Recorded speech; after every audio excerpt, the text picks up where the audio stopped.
Здравейте, хора! Днеска ще пробвам. Знаете какво? Ще пробвам лава бер покалки. Аз съм пил вече един път, дето с баща ми ходехме в Бургас, съм пил лава бер син. Много не ми хареса и реших да се взема ето това нещо. Ето го кода къде е за сканиране, но хора, аз не знам как така да го сканирам, откъде трябва да го сканирам. Пишете долу в коментарите. Ето го. Това е с вкус на шоколад. Ето, лава берчето.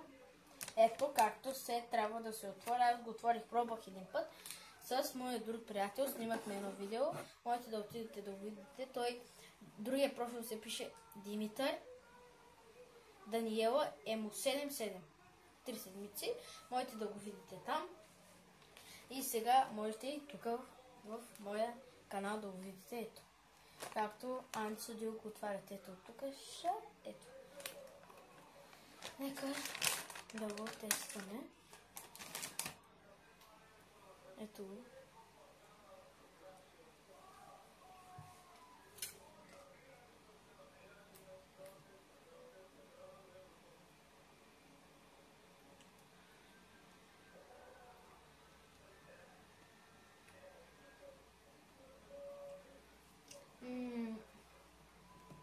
Хора, да ви кажа честно, чипса,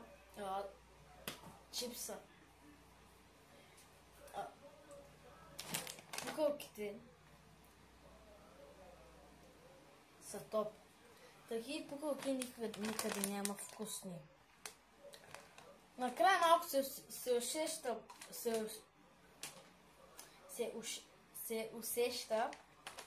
голям шоколад, но е вкусен. Вкусен е, и то чипс направи какво ми изкара. Пукалките са вкусни. Много са вкусни. Ето го ходът къде е. Тук пише сканирай за изненада. Ето го име ченцето къде е. И тук пише лава бер. Ето Анди Студио, както ви го отваряте и аз също го отворих. Ето това. Хора, имаше също лава бер напитка. Аз ви казах вече. Но не си взех, защото аз съм пробвал вече.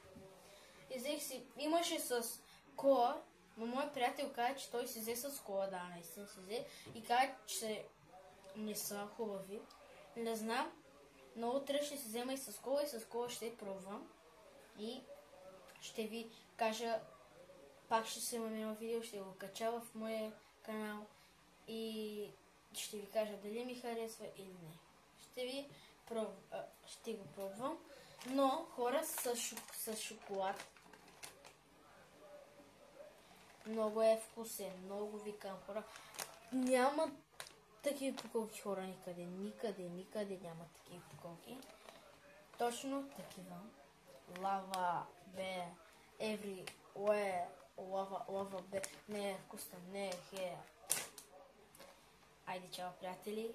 Абонирайте се канала и един още лайк за лава бер. Everywhere. Лава бер. Не е вкусно. Не е хея. Айде, чао.